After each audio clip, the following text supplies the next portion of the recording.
Good morning, everybody. I'm hoping that this is all working in the various locations,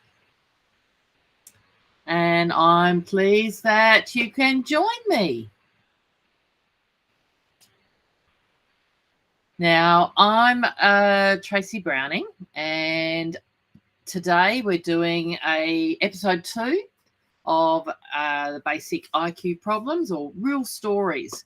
And this is not something that I plan to do every month or anything like that, but only as I get some stories to share with you that hopefully will help you. Now, I've been long arm quilting since 2000, so nearly 23 years. In fact, in another month, it'll be 23 years since I got my first long arm machine. Unfortunately, at the time, I had a car accident only a couple of days after I received it, and I was unable to use or learn that quilting machine for a good 6 to 8 weeks. And I nearly didn't even start machine quilting because it was so painful. So that was sort of how I started out, and that was with a secondhand with machine with no stitch regulator on it. So it was an interesting time, but everything was good. Only a little bit later than that, because of course I wanted tools and notions and such to help me with my long arm machine quilting. I started an e-commerce business because that's what you do when you're home on the farm and you're a little bit of an entrepreneur. And I wanted the supplies for myself and realized that there are plenty of others that would like them as well. The next step I did was I became an A1 dealer in 2005. I actually was invited to teach to America to teach at MQX because I'd started producing my own brand of rulers at the time. And so I traveled over there, got introduced to a variety of different brands of machines so we could try them out, and fell in love with the A1, though it was quite a bit longer before I finally gave in and purchased one.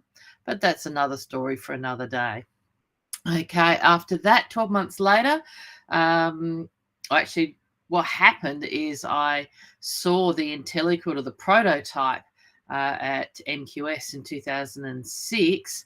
And by the end of that year, I'd convinced Zoltan that I really did want one of these. And I got the first Intelliquilter off the production line in the world. And it went on my APQS at the time. And had to half write the instructions to get it on there, but we got there in the end. So after that, the next major move in my business was creating the Australian Machine Quilting Festival in partnership with one of my customers. And we ran that for 3 events together.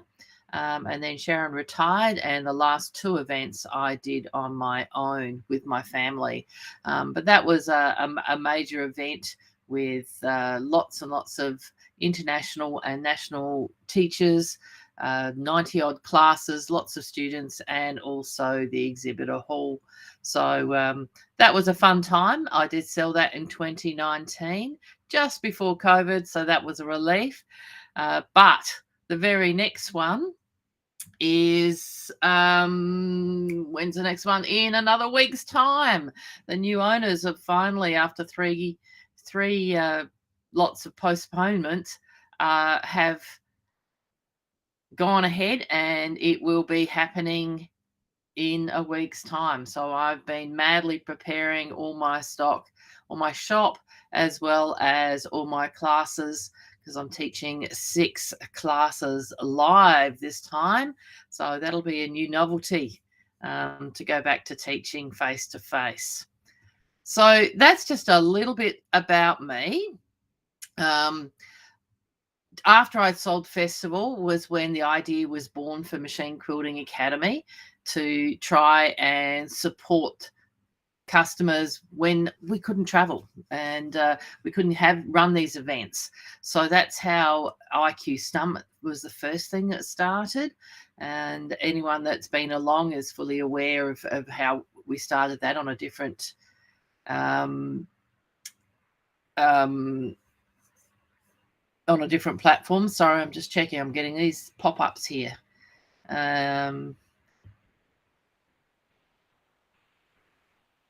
Just trying to work out why I'm not getting.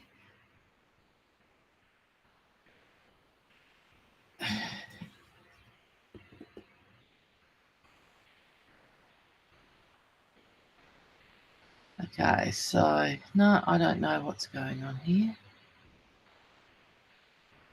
Why I can't get comments up. Is anyone there? Yeah. Hi, Rayleigh. Thanks. You've got a comment that's on Facebook. I'm not getting it on this software.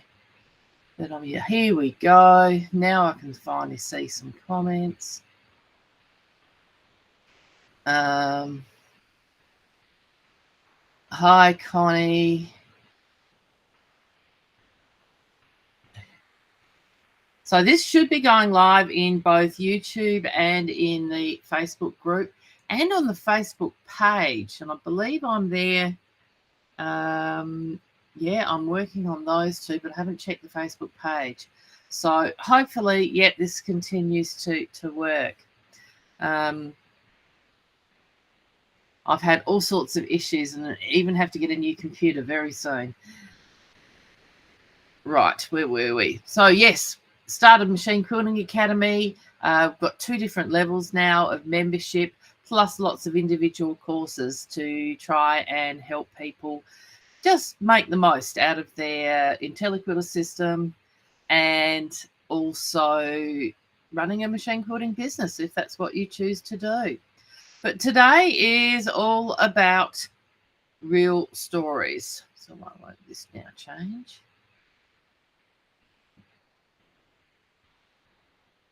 Now I've got it. And we're going to continue on from episode 1. Whoops, now what's happened? Let's go back. Here we go. And I have numbered them, so we can keep this. Might have to refresh your screen on YouTube because I actually do have it up on YouTube working. And you've got to go under the live tab of Machine Quilting Academy. So that one. Okay. So where were we up to? Number 4, real story. I had a customer about 3 months ago, 2 to 3 months ago now, and this is a really intermittent issue with her IQ going into demo mode. And we worked through all the process, and I'm really not sure what's happening with this. I'm trying to look at too many screens here at the same time. And I asked her to, initially she didn't give me a lot of information. So in the end, I did discover that she had moved a machine in recent times. And I knew that she'd also done some damage on the axle of the sensor wheel on one of the motors. And then she was absolutely positive that the sensor unit itself was no longer working on the other motor. So we sort of straightened things out, and I replaced a sensor for her. Well, I sent it to them to replace, and everything seemed to be going okay. But intermittently, she kept on getting this demo mode all the time, or things just going really weird. So we went through the checklist, which is the one that I emailed out to those. I'll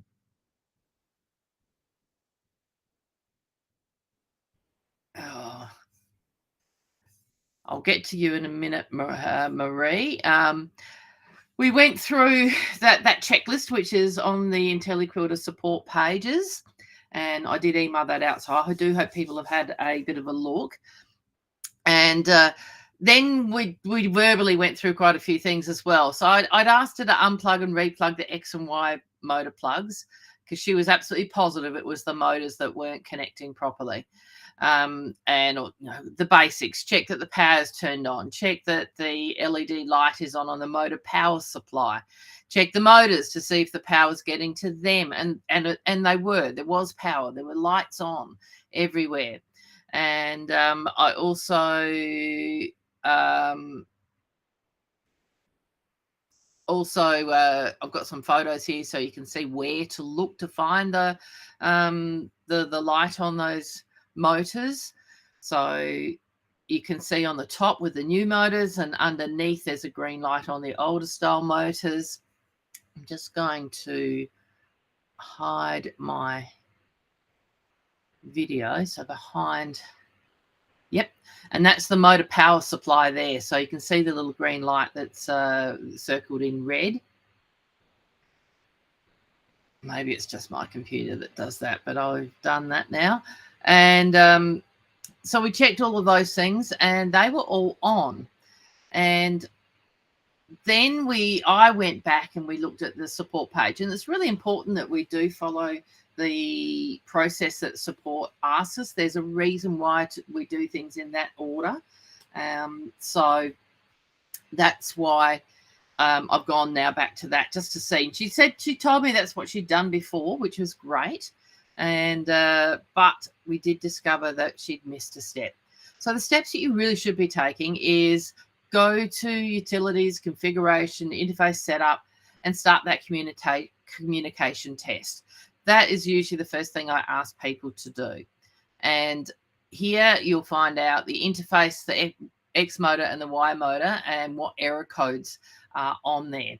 If it's error code 1, there's just no power. There's no communication getting through to anything. And that's when we need to make sure that the power is turned on and it's running through, which is what we did before. Of course, hers was so intermittent. That was the other problem. And then the next thing to check, if the interface shows an error, then we remove the little green 2-pin connector that's circled from the interface board, and you're pulling it back the same direction as that arrow is going. And so you do that whilst everything is turned on. And if it still shows an error, you can take the tablet off and put it back on the docking station whilst the power is turned on, just to see if we can kickstart it and see if we can get that working. And then you can put back that connector. So if we do everything they ask step by step, but most importantly, we answer that to support in that little comment box. You actually answer each question as you are doing it, each step. And be really broad, like look outside the box. If you can see something that doesn't sound quite right, write it down or let them know. It might be something that you think's irrelevant, but in actual fact can be relevant. So so that was one step. And step 2, yep, we've checked that the power is onto there.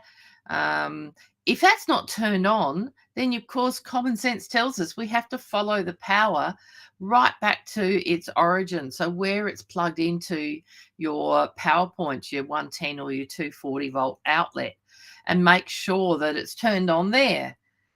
If it is and there's still no response, then there's either something wrong with the motor power supply, which is this silver box, or I often will also check by plugging something else into that power point to make sure the power point's working fine as well. So try and think outside the square, checking all the cables, those going into this box and then those that are coming out of this box. Let support know what the answer is for that one. Now, step 3, that was the lights to the motors. So we talked about that before, but these are the steps that support ask us to follow, making sure that you know where they are.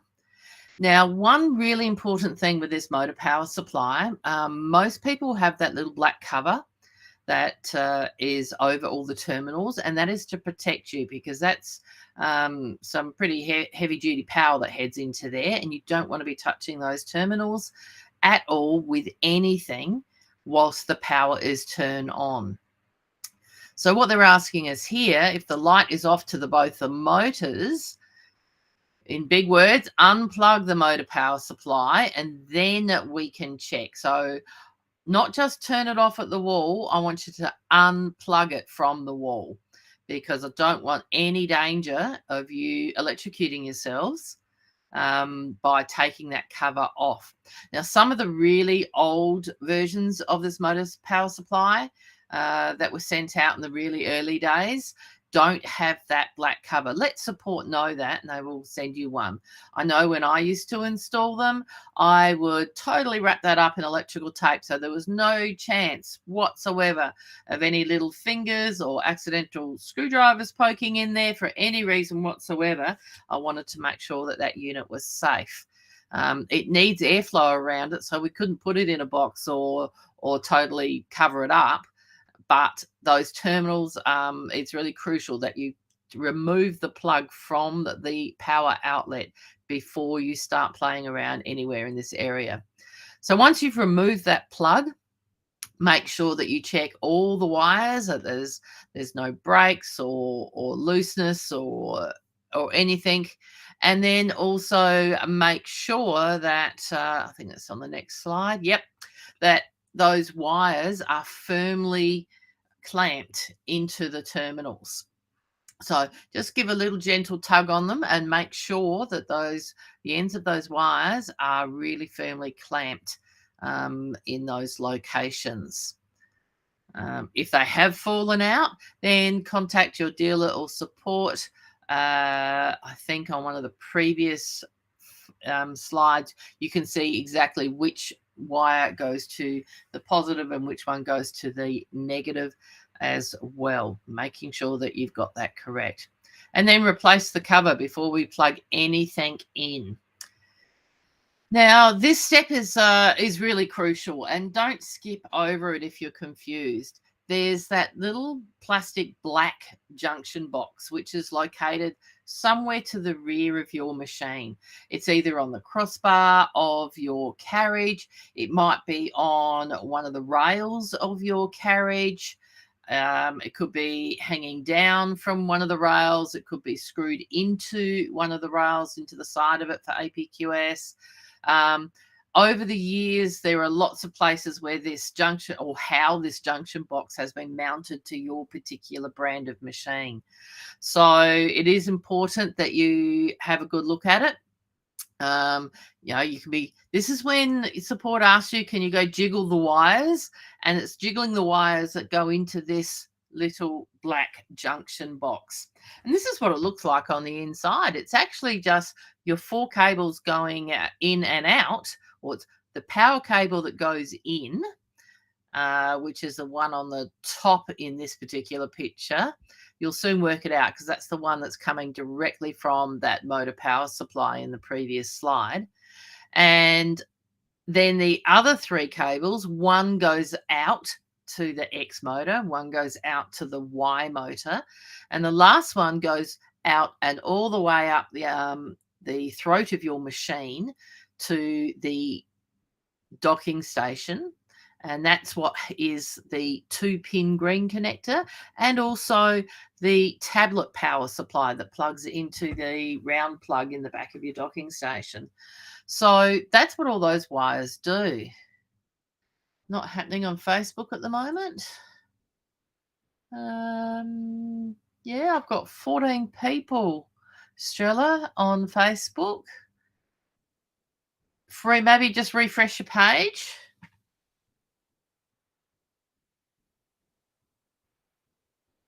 And I've definitely got it on YouTube. Oh, Facebook's not refreshing. I'll just refresh mine just to have another look. But it is definitely happening on YouTube.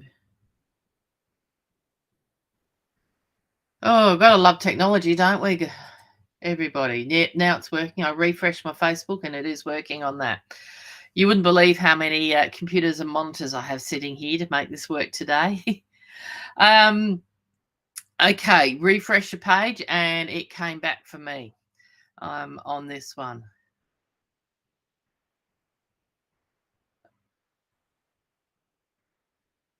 Excellent. Yeah, YouTube's working, thankfully. Great.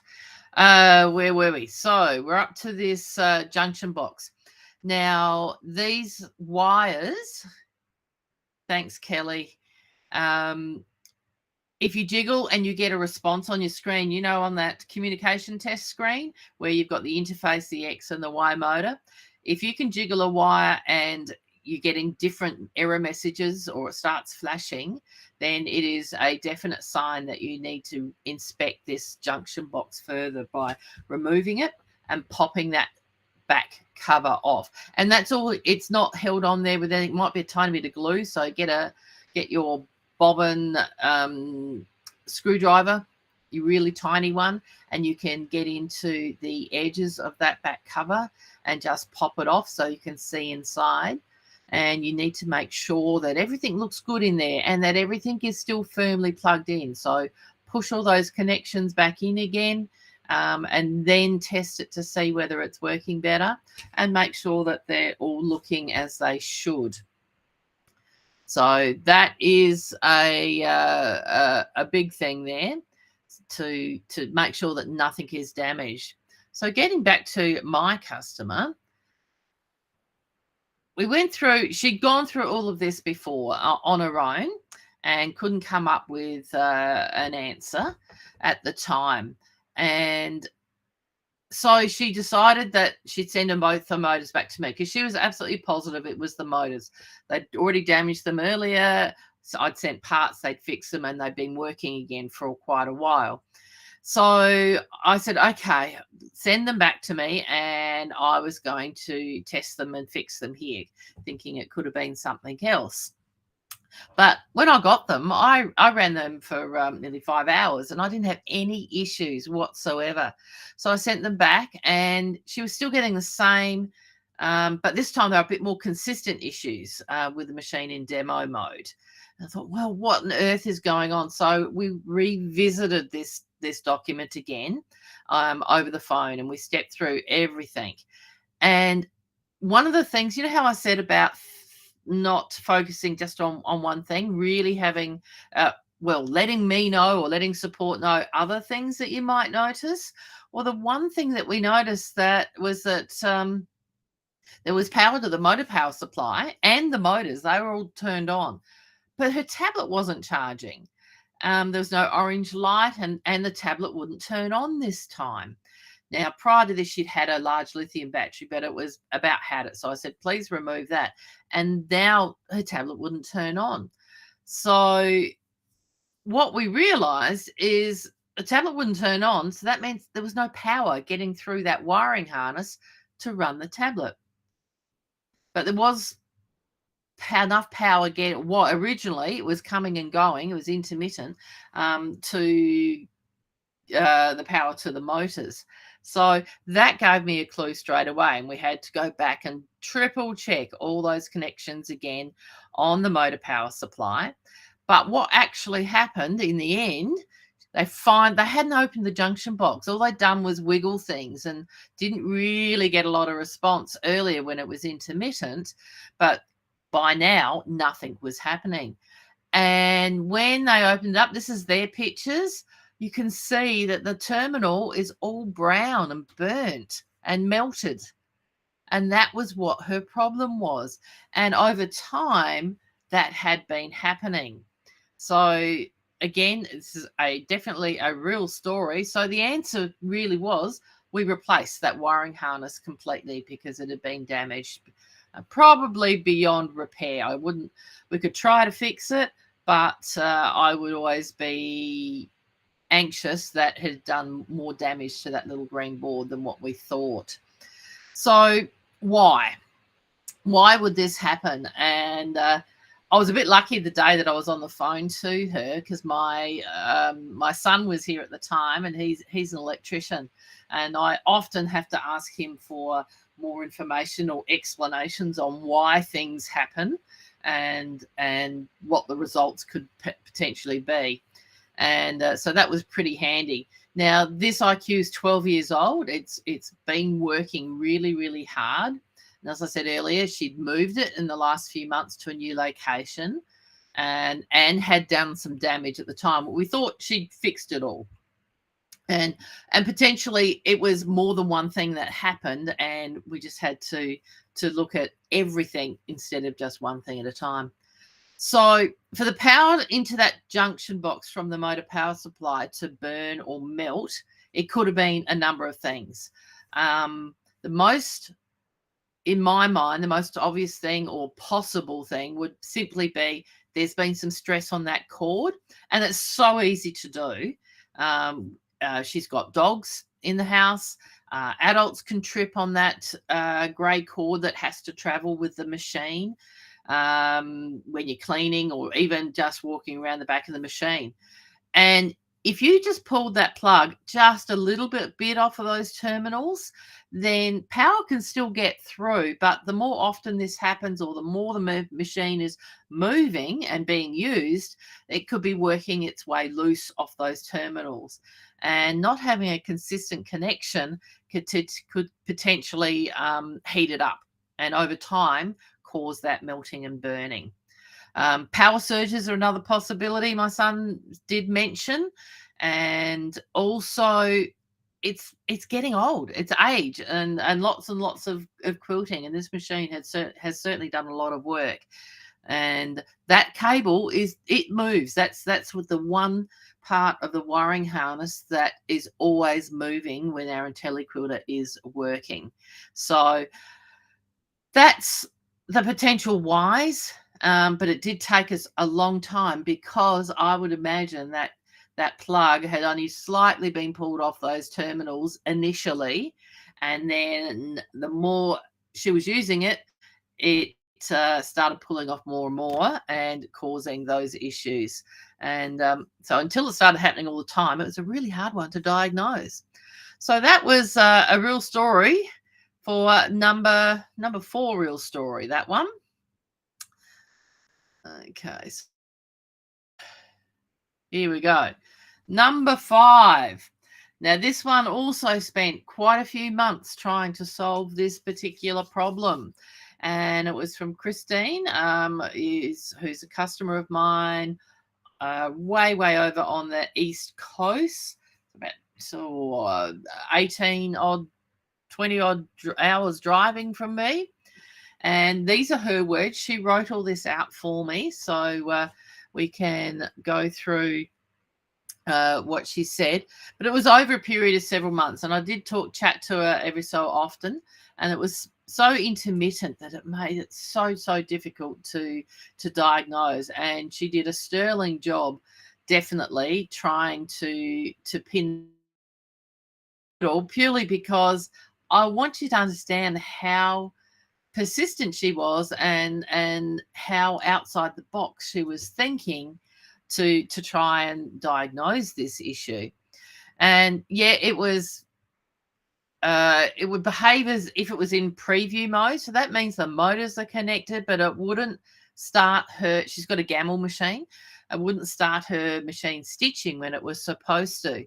So the IQ was sort of all working, but it wasn't communicating with the gamble to ask it to stitch and do a single stitch or anything like that. So she would, and it sort of happened when she paused or when she went to realign. It was all over the place on what was going on.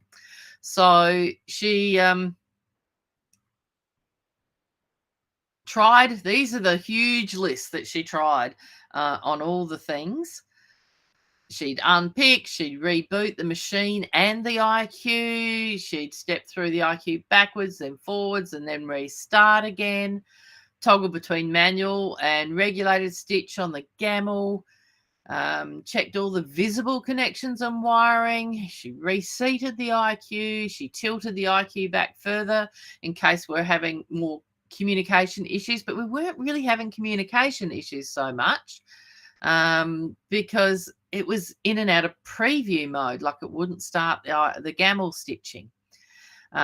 She tried all the normal things that you hear all the time on the forums, and resetted all the connections, sent logs, talked to me, talked to Crystal, ran the air conditioner on dehumidifier for 24 hours, cleaned everything, blew out all the dust, changed the stitching speeds on the Gamel and the IQ to minimize vibrations.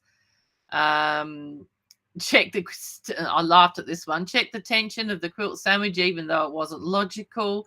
By this stage, we were all getting very frustrated, I can assure you. Reinstalled the IQ software update, added new switches to the control handles on the Gamel. So she was definitely trying everything, whether it made sense or not. I would say that machine is just running spot on now. So what was the answer? And I promise you, it's really out of the box, this one. She actually had electronics engineer, and he checked all the wiring and the connections, and I couldn't believe it. She's prepared to have the whole Gamel rewired in case that was it, because it just wasn't telling it to start stitching. Didn't seem to be any problems with all of that. But he did fix some things and said to replace them in the future. So he tidied, he really made sure everything was spot on. But what a third party noticed, because I guess we're used to looking at our machines all the time, and there are things that we don't notice because we see it every day. But what he noticed was that oil had misted into the Gamel control box through the needle bar access hole. But it wasn't on any of the electronics for the Gamel. So this led him to seeing a very fine film of oil on a section of the electronic green connections on the back of the docking station above the Gamel harmonic balance wheel. So curious minds. His analysis was that she was over oiling her machine, and the oil was aspirating or spitting up from the flywheel, causing electrical interference. So all she did was make a simple plastic shield from template plastic for the top of the machine, and it solved the problem. We haven't had an issue now for about 3 months. And she's reduced her oiling of her Gamel. So we really do have to open our eyes and consider. So here's a photo that she sent me of what she's done. A simple bit of template plastic that she's placed over on the top of her Gamel machine to stop that flywheel from spitting up excess oil onto the interface board on her docking station. And that's actually fixed the problem. So this one I had to tell you about, because who would have thunk it, really? You wouldn't have even thought about what oil can do to create that interference between the communication of the tablet and the Gamel. So that's really what it was on that one. So that was really quite a interesting saga. It was a long saga, and I was very proud of the way that she persevered on that one.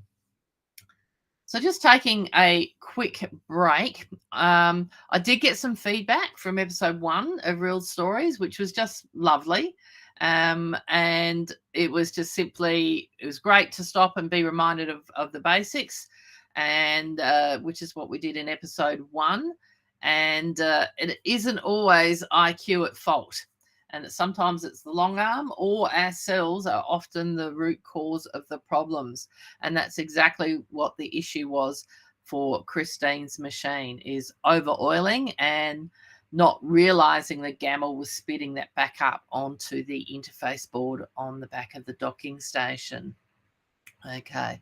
Now, Marie Nelson, there's a small space between one of the rollers and the rail when I clean them or when I switch to manual mode, but the other is staying in fairly tight contact. How do I adjust the spacing?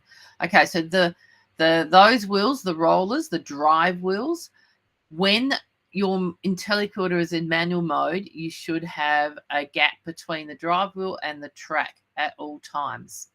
So to adjust them, if you go to the IQ Maintenance and Troubleshooting course on Machine Quilting Academy, there is a video on adjusting. On Intelliquilter website, there, if you type in motor adjustment, then a document will come up, or send me a message later and I'll send you a document on how to adjust your motors that's got photos and text to hopefully guide you through. But when you're adjusting your motors, you must always have it in manual mode so that you don't have so that you can physically see to get those drive wheels at the right height. And then we need to go through the auto motor setup after that to ensure that you've got the auto setup done so that it knows how long to run to lower that drive wheel to your track. So Marie, if you want to do yeah, there is Rayleigh, there's a lot of variables. As you really get to understand your machine, there's nowhere near as many variables as other systems, because we really just have the brain, which is the tablet, which is able to speak to the motors via the docking station, and it's just the harness that holds everything together. So on that one. Okay, now what's my next story? So we've had two. Okay. Now this one only happened earlier this week, actually, from Marlene, and she sent me a short video saying, help, I've lost my Quilt Advanced Assistance button. And she could not work out why and how. No matter what she did, she couldn't find that button to help her to advance her quilt. And sometimes we all do these things. It's okay. So I actually ended up making a little video. It's so much easier if you can see why this would have happened. And let me see if I can make this work.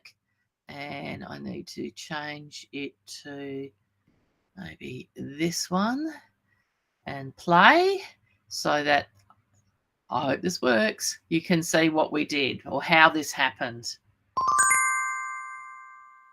Is it going to work? Please work. Okay, we're just going to have a quick tutorial on the amateur remote, the ring finger type remote that many people are using. You can get this on Amazon if you're in the US. I do have these also for anyone in Australia if you can't find it on Amazon yourself. Now it just sits on your finger like this, and at the moment I've actually got it plugged in charging, so you must have the base unit charging. And I've actually got it plugged in on the top of my tablet. It's the wrong video. Just try this one. I've just had a customer call me panicking because she has lost her Quilt Advanced Assistant on her Intelliquilter tablet. So I came to my tablet and we had a bit of a play to work out what was different between hers and mine. So I've just mimicked what she was doing. So I've just chosen to quilt the first row of a panto, and I'm about to restart with only a tiny bit to go. And it's funny how we do something all the time in this scenario. Without thinking. So if I hit start, it was finished stitching. And this is pretty much what sort of happened. She'd only changed one parameter to suddenly lose. Okay. And in this instance, it kept going back to the full screen. And there was nowhere to ask you to I'm going to put this up separately on the YouTube and whether you want to choose to use the Quilt Advanced Assistant. So she was trying to go to the realign. It would ask her to set the reference point where you'd have to touch a point on the screen and move your needle to it each time. You have to love technology. But she couldn't find where her Quilt Advanced Assistant was. So to help her out, I'm going to go back and show you exactly what should happen. So on your Sew Quilt page, That is where you are asking it to select. Yep, I think that's what you want to stitch. Okay, I'll talk us through it for now. And let's hide that one. So what actually happens is when you're on your Sew Quilt screen, you have to actually enter the gear on that page to find the Sew Quilt configuration. So that screen is the one where you're just about to hit start to start sewing. So you've already chosen the pattern you want to sew, and it's all on the screen. You've selected your speed settings and confirmed those. And just before you hit that start button, you look up on the right-hand side and find the gear icon. And that's, if you touch that, that's when you find the Sew Quilt configuration. And just underneath on the right, you look at the quilt realign prompt, and you must have that enabled if you want to be asked the question, do you want to realign? And then you'll get that prompt each time you finish stitching, and also the choice to use the Quilt Advanced Assistance or not. So when I stepped through all this with Marlene, we realized she must have disabled that quilt realign prompt.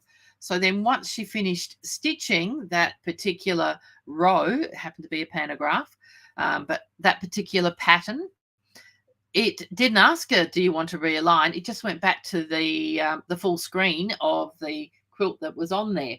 And she never ever got the chance. Then it would ask, you'd have to choose to realign and go select a point and move your needle to it.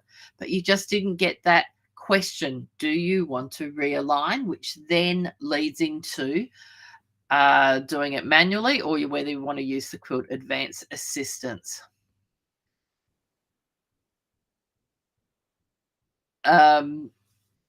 Yeah, I didn't use it for a long time either.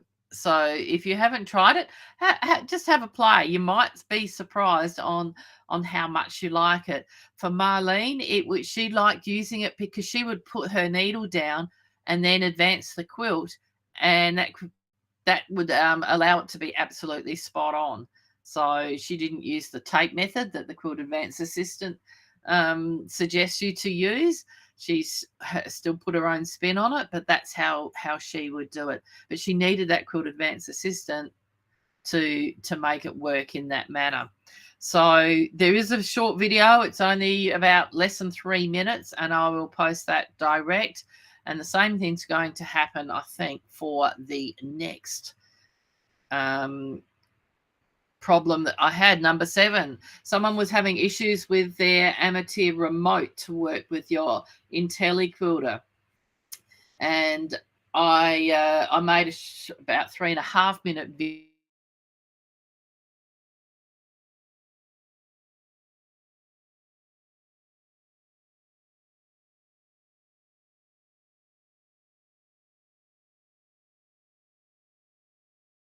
Very similarly, that will work with our Intelliquilter systems. And so that was the next problem. So I just stepped through on the video, and I'm pretty sure it's not going to work again.